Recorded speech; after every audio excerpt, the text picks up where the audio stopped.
Hello everyone and welcome. This is Ashadin here from the Zodiac Vision story. Today I'd like to show you a video about some of the information of Helena Leonis from the Kingdom of Leonis. Now, of course, she is a very central figure to a lot of the early story in War of the Visions, so if you haven't played up to at least chapter 4 or 5 in the story, I recommend going back and doing that because she has a lot of different lore and connotations that I will be going over in this video. So if you have not done that, there will be spoilers in this video for Helena Leonis. Now, that being said, let's go ahead and take a look at her. We actually are going to go over all the different ways that she's tied to the lore and look at potentially her future in the story.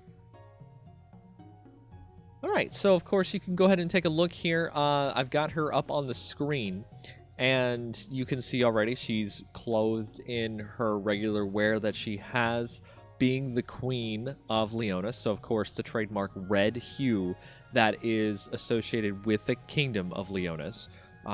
Being a very lionized kingdom, they have to have a very strong color, and she's standing in a very kind of protective pose. She's looking as if she wants to protect the things she's looking at here, and generally want to be a good queen to Elda, who is the king of Leonis, and her sons, Mont and Stern, who are two of the main characters in the story.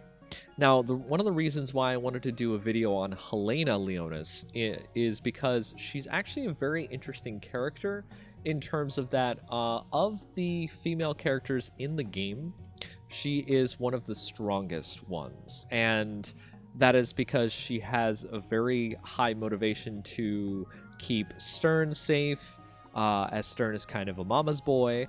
And also, she really wants to show that the entire Leonis family, including the queen, which typically in medieval stories like this, the queen herself is usually either kind of demure or she's in the background, and I'm really happy that Square Enix and Gumi did not decide to keep her in the background for this story, and we'll get a little bit more into that later as we talk about where she's been and what she's done.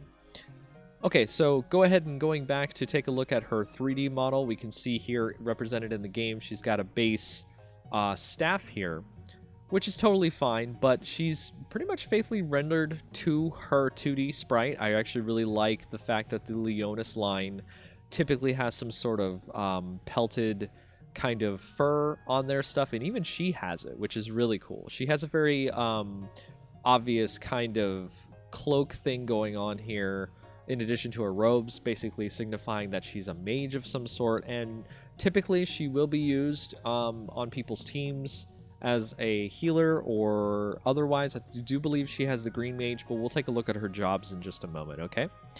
Let's go ahead and move her over, and let's take a look at her lore that she has in the game itself. We'll go ahead and go over what it says, what it means, what we think it means, in addition to the mythology of the universe. So, of course, benevolent queen, Helena Leonis. Relation, Leonis, obviously. The text reads, "The Queen of Leonis and Mother of Mont and Stern. She has full trust in King Elda, and is willing to give her own life for the sake of her country. It's not very well known that, before marrying into the royal family, she was actually a powerful black mage, feared by enemy countries." This is actually a very crucial plot point that I recommend you keep a hold of, like keep that in your brain, because it is a very interesting thing that comes up later in the story, and we'll get to that in a minute. So, of course, voiced in JP by Atsuko Tanaka, and voiced in English by Alexa Rose. I've heard some of her voice in the game, and I think it's just quite fantastic. So let's go back and take a look at her regular list here. We'll go back to the 2D, and you can see right now I already have her at 50. I've got her Limit Break 3. I've been getting her shards thrown at me all the time. She actually is a green mage base job, which means that she has turned herself over from her black mage abilities into being kind of protective, more healing, more specialty of keeping people alive. And you actually can see her do this in the story when you play through some of the cutscenes. It's quite interesting to see see the different things that she does to protect the people around her. So, of course, her second job is Time Mage. Very interesting as well. There are different things that she can do with that time magic that might be very interesting in the story. And her last ability is White Mage. I don't have it unlocked, but she has a White Mage as her last job. So, let's go ahead and take a look at the abilities that she has on her list. Not in a way where we're trying to figure out what is the best abilities. Now, we'll do a review on the character later ability-wise, but let's take a look at lore-wise. How are these abilities perceived of this character and what she can use, right? So if we take a look at the different things that we see here, you could see Comet, you could see Cura, you could see March of the Saints, which protects people from Doom, which is very interesting. If I remember correctly, yes, nullifies Doom.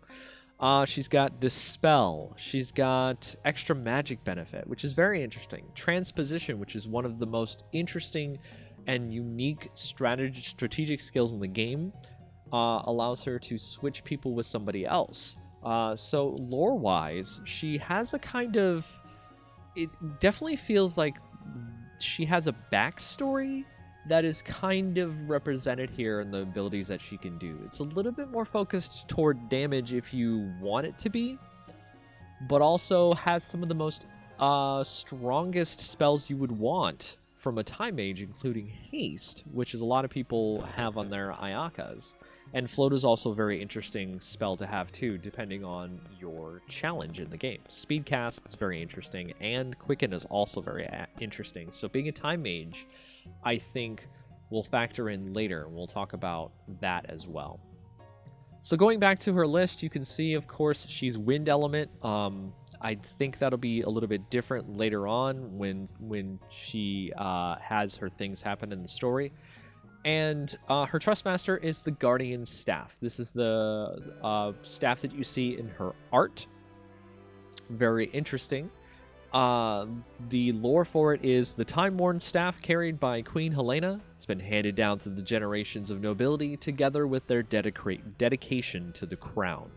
The staff has accumulated a great deal of magic over time, and as such, only those with the knowledge of this special quality are capable of wielding it.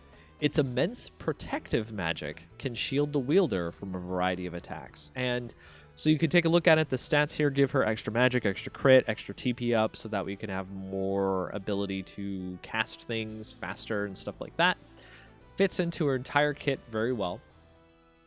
But the lore here is what we're really interested in, right? And the fact that this staff has been handed down through generations of nobility means that there have been previous queens that have wielded it. It has been given to Helena when she took her role after when she ceased to be a black mage and decided to be a green mage. She decided to use this as her main staff and her main way of protecting the people around her. It's very, very interesting here that she wanted to use this staff. So let's go ahead and go over and talk about her role in the story, right? So let's go back. I'll go ahead and go back into the main screen. We'll go look at some of the different story memories that have happened with Helena. So of course this is going to be spoilers, but basically the gist is that Helena with Stern had to evacuate the castle Leonis after Fennis decided to attack with Horn, and in doing so, things have actually changed where Fennis's soldiers had decided to attack Helena and Stern when they were defending against finding these relics, which are very important to the story as well. And I'm going to make a video about that as well, the relics in the story. Okay, so as you can see here, I've gone through and set us up for the next story bits for Helena's story, so we can go over the lore, because this is a very crucial moment in the story that I would like to show you if you have not seen it yet, but you may have forgotten it, or it's been a while since you played through the story. So I'm really eager to show you what this is like and what's going on here. So basically, after Helena had split up from Stern, Stern got into control of Sadali, the leader of the Crystal Church, who's been manipulating a lot of events that have been going on in the story. Helena has decided to work with Sir O to get some artifacts to bring back to Leonis to help turn the tide. Now, of course, Sadali's group has gotten a wind of this and sent their two pair of amazing characters to take out Sir O and Helena and all the group of people there. And this is basically their last stand that they make. Helena gets injured during the fight and asks O to leave so that way she can just try to survive on her own, because she really doesn't want O to die. And O is the type of samurai where he is willing to give his life for the people that he deems worthy, and he definitely deems the people of Leonis worthy. So you're just going to have to see what the rest is right here. I'll go ahead and click through it. What will come of continuing this fight any longer? How could I face Lord Stern were I to abandon your highness here? But to Stern, you are irreplaceable. Were you to fall here, it would certainly crush his spirit. So, Lord O is, Sir O actually, is Stern's mentor and teacher. So both O and Helena are very crucial to Stern's mental health, being very important in his life. Now, as of the story right now, Stern still does not know that Helena and O are dead, which is very concerning to me, because he probably will go even further off the deep end than he has in it right now. I wouldn't be so sure of that, Your Highness. If I died here, it would surely light a valiant fire in Lord Stern's heart. It's possible. That's nonsense. Death does not scare me, so long as my own might prove useful. It is for that very reason that I serve. Your Highness! It looks like she perishes here. That's very big.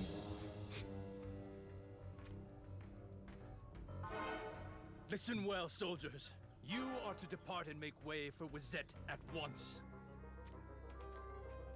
Some of the best voiceover here, what of you and by the Queen way, Helena? from O. You all will prove invaluable in the battles to come. To die here would serve no purpose. But cast aside any regrets. Reconvene with King Elda and rally for them. And then you must kill Moraga. But the ancient relics. We've no choice but to abandon them. Really, really sucks. I really hate that they have to do this. You can't be serious. If you've no ears for orders, then I've no hope for your souls. I'll strike you down myself if you disobey me. Now go!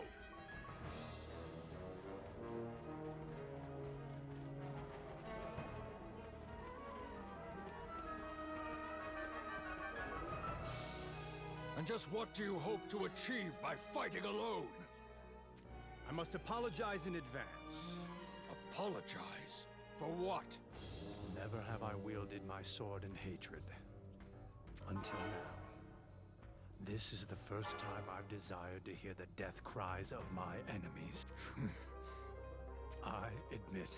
This old voiceover, man. No longer in control of my emotions. Any pleas for mercy will fall on deaf ears.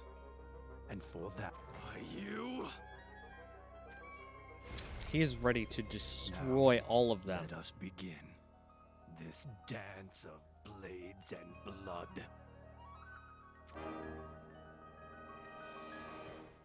Whew! This is one of the reasons why I've really wanted to build O, because after this, like, wow, it is such a strong performance. So we'll go ahead and play the next memory, which I hope is the correct one. Yes, this is the one that is very crucial to the story. What a show! Not a single one of those soldiers stood a chance, huh? I guess that means it's our turn now. A fight with the great Sir O. What fun, huh?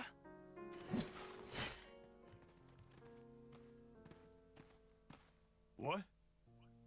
He died where he stood. Victory to Durando and Gargus! Time to take O's head! Halt! Don't lay so much as a finger on O. You weaklings don't have that right, huh? You're planning to take all the credit. Credit? Look here. We may be some of the dirtiest scumbags around. But we still know to give respect where it's due, huh? We'll let O and Helena rest here in peace. Let them return to the earth, huh? What make-believe innocence are you going on about? Your recklessness led to Helena's death. I must tell King Moraga of all that has happened here. Tell Moraga? But we can't have that now. No. Definitely not gonna happen. No, we can't, huh? You wouldn't. Oh, but we would. I hope you're ready, huh? You would betray King Moraga? Then I'll kill the both of you!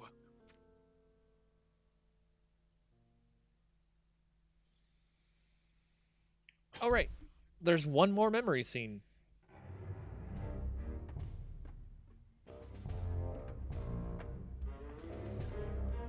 You heard what the Leonis soldier said earlier, right? So this is actually a very interesting plot point You bet I heard that they it. take the relics, Every last word, because it comes up later, and I do think that, you know, like, So in well, here I'll is- explain it more once we get past it. I think I can just skip this scene though.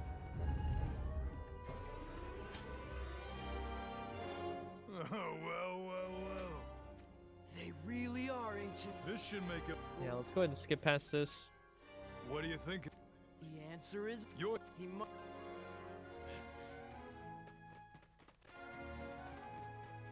The ancient step. Oh, got This is the scene I want you to see. This is very important to the rest of the story.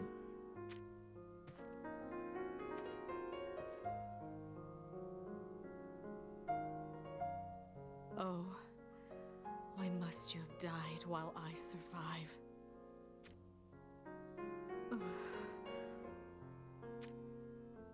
The king must know what transpired here at once.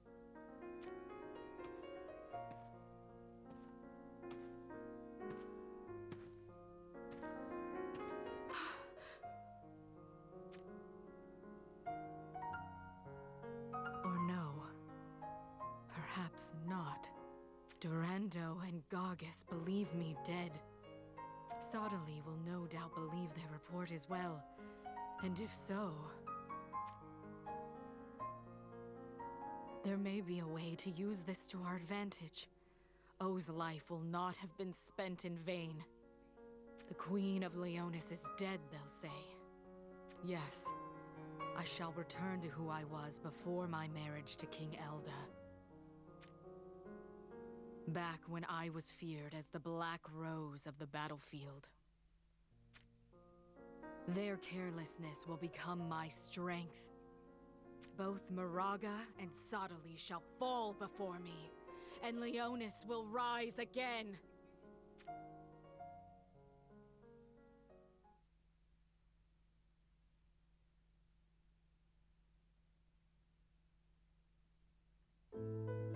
Okay, so that was what I wanted to show you of the story. That's the last time that we see Helena in the story. Very big plot point. She does not die when Durando and Gargus decide to take her and Suro out. Super huge. Love the way they represented the character there, that she gets up and decides that she wants to take revenge. She wants to go back to being to how she was as a black mage. Super, super excited to see that. I really am very excited to see that character in the story. And interestingly enough, the JP account has been data mined with an image of Black Rose Helena, and she looks fantastic. I really cannot wait to show you what that character looks like. But it very much looks like that she has embraced her Black Mage ways before. I'm really hoping that she has Time Mage in addition to that. Maybe a little bit of her previous setup is mixed in with her Black Mage. Probably going to be her main job at that point. I'm super excited to see what happens to that. But yeah, she's very important to the story. She knows about the relics that Dorando and Gargus have taken, so I'm assuming she might get some of her own. Who knows? But that's what I wanted to explain to you about Helena, show off what she means in the story and the lore, and show you exactly what is her deal. But thanks for watching on this lore video for Helena in War of the Visions. I'm doing a little bit of kind of experimental videos by trying to do this sort of thing. More production values will come over time as I get used to how things are working, set up more other things like that. But, of course, thanks for watching the Zodiac Vision story, and if you like these videos, go ahead, like, subscribe, hit that notification bell, whatever that you wish to do to support the channel, I appreciate, okay? And then I'll see you next time on my next video. Bye!